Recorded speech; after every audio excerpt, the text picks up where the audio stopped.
27, he seemed to be the one who recovered better, and it showed. Straight sets for Roger. He'll be satisfied with that. We'll look forward to the next one, no doubt. Yes, disappointing from Richard Gasquet, far from convincing for Roger Federer. But a win is a win. He maintains that remarkable record in his second round robin match. It's 12 out of 12. So he's still in business, but Boris, he'll need to play a lot better, won't he, in his last match? Well, a W is a W. Winning never hurts. Obviously, we've seen a better Federer, but I thought he played the right way, played aggressive. He had a couple of uncrossers when he had match points, but overall, winning never hurts. He's there to recover, and he knows how he has to play. So far, so good. Greg? This is level for his next match coming in the group against Martin Del Potro. It's slightly better than Djokovic, but not convincing. Very nervy the first set, but as Boris said, a win's a win. And with Roger Federer, he could come out on Saturday and be the old Roger Federer on fire. So we just got to wait and see what happens. Yeah, Annabelle, both players appear to be constricted by nerves. There is the group. The fact that Federer's won in straight sets, by the way, means that any victory for Djokovic tonight against Del Potro, and he will qualify for the semi-finals with one match to spare. Come to you in a moment, Annabelle, because we can go down onto the court and get Federer's reaction. He is waiting to talk now with Mark Petchey. Well, Roger, congratulations, not just on the win, but on your 12th appearance at the World Tour Finals, an incredible achievement. Well, thank you. Yeah, I'm happy to be back, no doubt. I clearly love playing here at the World Tour Finals here in London. So many good memories from Wimbledon and then also here at the O2, so it's nice to be back, and very happy about today's match. Richard, we all know he's got incredible playing style and beautiful shot making, so it was tough out there, and especially us both losing the first one clearly put even more pressure on us. You've also played 11 second round group matches before in this competition, and you've never lost one, so he got you on a bad day. Oh yeah, or I got lucky once more. I don't know, but 12 times lucky. Maybe, I don't know, but look, it's a big win for me, and hopefully I can keep it up in the next match against Juan Martín. We've played here, I think, on 3 occasions now in the last group match, and there's probably going to be a lot to be played for, and yeah, it's a good match for me. I'm happy I keep on winning second matches here at the World Tour Finals. Will you be watching tonight? Obviously, Novak up against Juan. If Juan lost, then it would be just a straight shootout between you and Del Potro. Would you prefer that? Well, I guess it's more straightforward for everybody involved. There's a lot of calculations going on usually.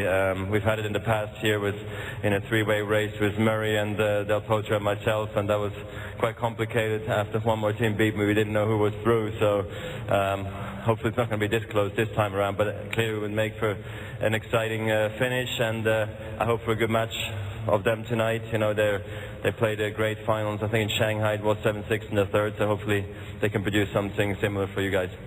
And finally, I was just going to ask you if you've been able to do anything in London while you've been here, but then I looked yesterday and you were pretty busy picking up 3 ATP awards. Humanitarian Award, the Fans' Favourite Award, I think for an incredible 11th time. I think a few of them voted for you in here. And the Stefan Edberg Sportsmanship Award, which you've now won 9 times, Stefan himself only 5. When do you get the award called after yourself? No, it's good. Stefan Edberg deserves it. He's my hero, my idol. He deserves all the credits, and he was one of the great people in our sport who paved the way for future generations of nice guys, maybe on tour, I'm not sure, but we have good camaraderie at the top, and I hope that transcends the game, and clearly it's voted by the players, so it's very special for me on many levels. And yeah, I mean, haven't had that much time here in London. We came straight from Paris, and it's been all just trying to recover, and I guess picking up some awards along the way, but that took me an hour yesterday. But thanks, everyone. Congratulations on that, and good luck for your next match. You got it. Thank you. Yeah, 3 awards yesterday, but what he really wants, of course, is a 7th World Tour Finals title. Annabelle, he said he was happy enough with the performance, but just going back to the question I posed to you before the interview, it did appear as though we had 2 very nervous players out there, and hence neither could really find their best form for regular series. Yeah, it was a real mixed bag out there today, wasn't it? I mean, it seemed as if the match was actually quite flat. It was very nervy. He was the one who got off to the fastest start, and then he got broken again, and I thought Gasquet will not be happy with that match, the game he played at 4-all to get broken once again, and then Roger was able to close out that first set. You almost feel that he'd like to come off this court and actually probably head to the practice court and sort of try and get some rhythm. But it did take a long time for the match to kind of get the crowd going, and eventually we did see some of those shot-making skills and some moments of magic from both of them. But I don't think he will have come off particularly confident. But Boris, take us into the mind of a champion. As you said, a win is a win. Do you think he will be able to put this to one side and go out for what could well be that shootout against Del Potro, totally focused and not thinking about what happened 48 hours earlier? To talk a lot more about Del Potro than about Gasquet in the aftermatch, and that's his mindset. He knows at the moment, I play better, and champions like to have a proper challenge, and we have to shoot out the kind of Interesting thing there, he also said at the end of it, you know, they played 7-6 in the third, helping they play all night till about 1 or 2. Played 7-6 in the third, 22-20 in the final set tiebreaker. He knows he has to beat Del Potro most likely to get through, and he hopes it goes a long time tonight. Marcus, thanks very much. Yeah, very privileged to have Roger here to just discuss a little bit about his match. We talk a lot about your court positioning being up the court and a lot about Richard perhaps being deep. And here on early on in a game that you actually ended up breaking at 1-all, we see a little bit of that, Roger. Is that your mindset against him, that he is deep? Well, he has tendency, as you see, he starts up a little bit, and then he tends to go back. And the funny thing is, he actually feels really comfortable back there. So even as the rally is going on, here now we're pretty even. I just wanted to show you this particular point here, because I want to know, when you see this ball off his racket, the height of it, because it actually looks a pretty good shot. But if I slow it up, watch this ball, and yet you still are able to take this on the half volley up the line. Yeah, you know, when it bounces up that high, you know it's hard to hit a flat shot off it. So that's when you move in, and maybe he probably hit it longer than I thought he would. That's then when I had to sort of half volley it. Yeah, but it was important to open up the court a little bit and hit an up the line shot, because then it gave me this. You get your forehand into play, because, and I'm interested to know, is it a mindset to play on the baseline, or is it a technique thing? We talk about Richard's backhand, his racket going up quite high. What do you think it is? That he has tendency to play back, Or is it technique that stops him from playing right on the baseline like you obviously can? Look at that one. I think it's just in his DNA. Like most of the players, like me and Novak, let's say, we like to play on the court. Rafa and Richard, for them it's natural to play behind the court, maybe like it is for Murray. And for those who didn't grow up as much as playing on the baseline, forever that's what they are. And clearly Rafa's done a great job moving up, Andy's done a great job moving up. Richard can do it too, as we know, because he's great on the grass courts, on the quicker indoors as well. But it's what they like to do best, you know. So it's interesting to see that when it comes down to the crunch, that's probably what they're going to do. And obviously their opportunity to see just that. One of the tactics that's interesting here that you use against Richard as well, and I guess being a single-hander, you know this yourself. We just run it on that nice high kicking serve that gets up above his shoulders right there.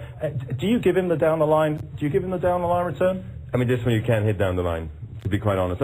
Yeah. For that, then you have to stand in further. Is that where I went wrong? No, but he can hit it up the line, but it's loopy. So that's where you can give it to him probably a little bit. That's why sometimes you throw in the kick serve as a first serve just to see what they're going to do. If it works, you kind of keep using it. Normally I don't use it very much, but for some reason today I just felt like it was the right play, because it did give me those forehands. This particular point worked perfect, but it didn't always work that well. But overall, I was very happy. It was especially that one. I think that was a break point. That was big for me. So it was good hanging on to my serve there in the second set. You remember another big point, you went straight to that play again on ad. Yeah, I kept doing it. I was like, okay, first I want to see him win 2 or 3 points playing that way, and then I'll change up my game. And then I used the slider up the middle as well, just to keep him honest the other way. One of the most important things in any tennis player is their reaction to adversity. You drop serve here at 4-all. Right. What was your mindset? This is the first point here. Well, what did I do? Let's see. I don't quite remember. Clearly, I was a little bit disappointed. I tried to go to the forehand, open it up a little bit, see if I could play more through the forehand side. I just wanted to remain aggressive, you know. I didn't play a great game at 4-3. I made some unforced errors. I think I missed some first serves again, which then gave him the opportunity to get into my serve more. So for me, it was just a mindset of let's keep being aggressive, because I was hitting my slice well. I actually started the match off well. Let's keep it athletic and let's keep going here. Let's not be too disappointed, because my season has been up and down, and so have been the matches. So that's why maybe it's actually easier to accept this break in this period of my season than if I'd be, you know, cruising every single match. Obviously, you get up a little bit of a break here. Again, we're very interested as viewers and fans, everything else, in anticipation, understanding. Did you see him coming here off this point at 15:30 with a chip change? You do know, because obviously he doesn't serve and volley that much. I think I saw him at the very last moment, and that's maybe where I was able to just maybe drop it a little bit. The thing is, I think, a great volleyer, Richard's a good volleyer, he would have probably put that as a winner on the other side. That's the thing, is we don't come to the net very often anymore, and I got away with this. But normally I think a perfect volleyer wouldn't give me no chance to get actually a passing shot off that shot. And this one of the absolute key points in the match. I'm sure you remember this one. Break point, second set. Oh yeah, that was big for me. That was a good get. And then this one actually got behind me, and I had to flick it. So a little luck involved. A bit of talent.